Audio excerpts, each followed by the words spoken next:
જિલ્લા પંચાયત પાટણની સામાન્ય સભા આજરોજ પ્રમુખ હેતલબેન ઠાકોરના અધ્યક્ષસ્થાને યોજાઈ હતી। ત્યારે સામાન્ય સભા શરૂ થાય તે પૂર્વે જિલ્લા પંચાયતના ચૂંટાયેલા સભાસદોના વિવિધ પ્રશ્નો લઈને ચર્ચા વિચારણા કરવામાં આવી હતી।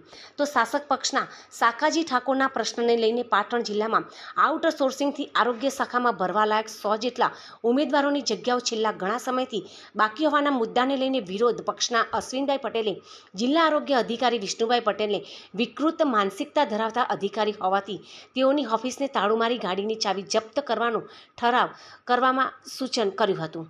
તો આ અંગે જિલ્લા વિકાસ અધિકારીએ મધ્યસ્થી લઈ આ અંગેનો નિવેડો લાવવાની ખાતરી આપતા મામલો ઉથાળે પડ્યો હતો। તો વિવિધ વિકાસના કામોને લઈને ચર્ચા વિચારણા પણ કરવામાં આવી હતી।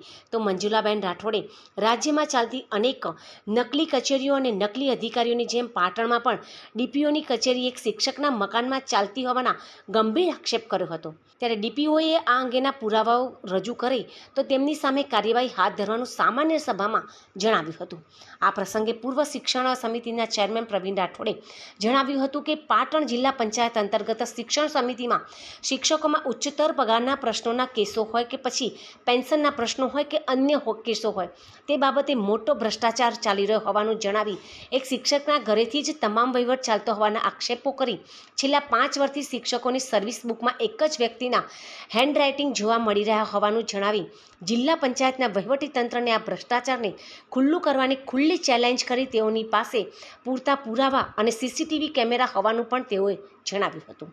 તો અશ્વિનભાઈ પટેલે જિલ્લા આરોગ્ય અધિકારીને નિકૃત માનસિકતા ધરાવતા હોવાના કારણે પાછળ તેઓને જણાવ્યું હતું કે આરોગ્યના કર્મચારી પોતાની સાચી વાત કે રજૂઆત કરવા તેઓની ઓફિસમાં જાય છે ત્યારે તેઓને સાંભળતા નથી અને તેઓ પોતાની ચેમ્બરમાં પ્રવેશ દેતા ન હોવાથી તેઓ વિકૃત માનસિકતા ધરાવતા વ્યક્તિ કહેવાની ફરજ પડી હોવાનું જણાવ્યું હતું।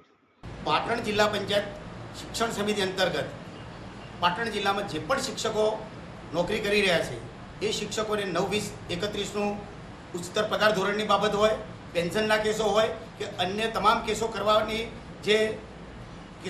બાબત હોય છે એના અંદર ખૂબ મોટા પાયે ભ્રષ્ટાચાર કરવામાં આવી રહ્યો છે। અને પાટણ જિલ્લાની અંદર આવતા આ શિક્ષકોના કેસોની અંદર જે પણ એક કર્મચારી દ્વારા આ બધું કામ કરવામાં આવી રહ્યું છે એ પોતાના ઘરથી એક નકલી કચેરીનું સંચાલન કરી રહ્યા છે અને એના પૂરતા પુરાવા અમારી પાસે છે। એટલે આ બાબતમાં અમે જ્યારે હું જિલ્લા પંચાયતનો સદસ્ય હતો ત્યારે અગાઉ વારંવાર રજૂઆતો કરેલી હતી। અત્યારે હાલમાં આજની સામાન્ય સભામાં મારા ધર્મપત્ની મંજુલાબેન રાઠોડે પણ આ પ્રશ્ન ઉપસ્થિત કર્યો હતો। તો મારી જિલ્લા પંચાયતના વહીવટીતંત્રને ખુલ્લી ચેલેન્જ છે કે હું આપને સાબિત કરી આપવા માટે તૈયાર છું કે પાટણની અંદર એક સોસાયટીની અંદરથી એક મકાનની અંદરથી શિક્ષક તરીકે કર્મચારી તરીકે નોકરી કરતા એક વ્યક્તિ પોતાના ઘેરથી આ આખી કાર્યાલયનું સંચાલન કરે છે અને ખૂબ મોટો ભ્રષ્ટાચાર આચરી રહ્યા છે। એના પૂરતા પુરાવા સીસીટીવી છે અને સૌથી મોટો પુરાવો કે છેલ્લા 5 વર્ષની જે શિક્ષકોની સર્વિસ બુક છે એ સર્વિસ બુક્સની અંદર તમે તપાસ કરવામાં આવશો તો એક જ વ્યક્તિના હેન્ડરાઇટિંગથી આ બધું કરવામાં આવી રહ્યું છે। આ મોટામાં મોટો એનો પુરાવો છે।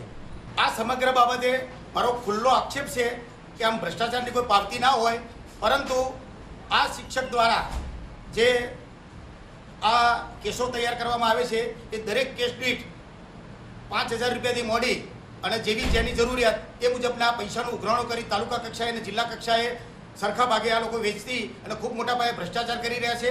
આવો જ એક નાનો દાખલો તાજેતરમાં નગર પ્રાથમિક શિક્ષણ સમિતિની અંદર જે પણ શિક્ષકો નોકરી કરતા હતા એમના જે એક એરિયસ આપવાનું હતું, આવા શિક્ષકો પાસેથી પણ એક શિક્ષક જોડેથી 15,000 રૂપિયા જેવી રકમ ભરાઈ અને 7-8 લાખ રૂપિયાનું કૌભાંડ આ ટીપીઓ દ્વારા કરવામાં આવ્યું છે એવું હું ખૂબ આધારભૂત માહિતી દ્વારા કહી શકું એમ છું। જિલ્લા આરોગ્ય અધિકારીને વિકૃત એટલા